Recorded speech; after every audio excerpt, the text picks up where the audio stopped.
ಬೀದಿಗಳು ಪ್ರತಿಭಟನೆ ಮಾಡ್ತಾ ಇದ್ದೀರಾ, ಎಲ್ಲೋ ಒಂದ್ ಕಡೆ ಕಾಂಗ್ರೆಸ್ ನಾಯಕರು ಮಾತ್ರ ಈ ಕುರ್ಚಿ ಕಿತ್ತಾಟದಲ್ಲಿದ್ದಾರೆ.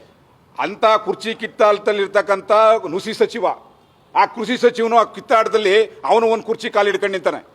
ಇಲ್ಲಿ ರೈತರಿಗೆ ತಲೆ ಮೇಲೆ ಬಂಡೆ ಬೀಳ್ತಾ ಇದೆ, ರೈತರ ಮೇಲೆ ಚಪ್ಪಡಿ ಬೀಳ್ತಾ ಇದೆ. ಅವೇನ್ ಮಾಡ್ತಾವನೆ, ಆ ಬಂಡೆಗೆ ಅಧಿಕಾರ ಕೊಡಿಸ್ತೀನಿ ಅಂದ್ಬಿಟ್ಟು ಅವನು ಒಂದು ಕುರ್ಚಿ ಕಾಲಿಡ್ಕೊಂಡು ನಿಂತಾನೆ. ಅಂದ್ರೆ ನೀನು ಆ ಕುರ್ಚಿನಾರು ಹಿಡ್ಕ, ಆ ಬಂಡೆನಾರು ಉಳಿಸು. ನಮ್ಮ ಮೇಲೆ ಬೀಳ್ತಾ ಇದೆಯಲ್ಲ ಬಂಡೆ, ಭವಿಷ್ಯದಲ್ಲಿ ಗೊಬ್ಬರ ಇಲ್ಲದೆ ನಾವು ಬೆಳೆ ಬೆಳಕಾಗ್ದೇನೆ ಈ ದೇಶಕ್ಕೆ ಆಹಾರ ಉತ್ಪಾದನೆ ತೊಂದರೆ ಆಗ್ತಾ ಇದೆಯಲ್ಲ, ಇದ್ರ ಬಗ್ಗೆ ಯೋಚನೆ ಮಾಡಬೇಕು ಅವಿವೇಕಿಗಳು. ಮಂತ್ರಿಗಳು ಅಧಿಕಾರ ನಿಮಗೆ ಶಾಶ್ವತವಲ್ಲ. ಮೊದಲು ರೈತ ಉಳಿದ್ರು ಮಾತ್ರ ನೀವು ಈ ದೇಶದ ಬೆನ್ನೆಲುಬು ಅಂತಕ್ಕಂಥ ರೈತನಿಗೆ ಈ ರೀತಿಯಾಗಿ ಮೊಳೆ ಹೊಡಿತಕ್ಕಂಥ ಕೆಲಸವನ್ನ ಸರ್ಕಾರಗಳು ಮಂತ್ರಿಗಳು ಮಾಡ್ತಾ ಇದ್ದಾರೆ. ನಾವು ಯಾವುದೇ ಕಾರಣಕ್ಕೂ ಕೂಡ ನಿಮ್ಮ FID GID ಗೊತ್ತಿಲ್ಲ, ನಮಗೆ ಗೊಬ್ಬರ ಬೇಕು, ಸಾವಯವ ಗೊಬ್ಬರ. ಇವರೆಲ್ಲರೂ ಕೂಡ ಸಾವಯವ ಕೃಷಿ ಮಾಡಿ ಮತ್ತೊಂದು ಮಾಡಿ ಅಂತ ಹೇಳ್ತಕ್ಕಂಥ ಸುಲಭ ಸರ್.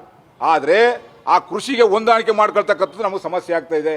ನೀವು ರಸಗೊಬ್ಬರಕ್ಕೆ ಹಸಿರು ಕ್ರಾಂತಿ ಮಾಡಿ ರಸಗೊಬ್ಬರ ಕೊಟ್ಟು ಇವತ್ತು ಬೆಳೆದಿದ್ದೀವಿ, ಇವತ್ತೆಲ್ಲ ಸಾಲ ಸೋಲ ಮಾಡಿ ಬೆಳೆ ಆಗಕ್ಕೆ ರೆಡಿ ಇದ್ದೀವಿ.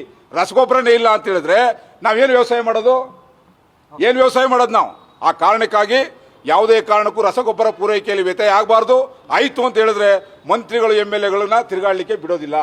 ಜೊತೆಗೆ ಇವತ್ತು FID ನ ಸಂಪೂರ್ಣವಾಗಿ ಕೈ ಬಿಡ್ತಕ್ಕಂಥ ಕೆಲಸನ ಸರ್ಕಾರ ಮಾಡಲೇಬೇಕು.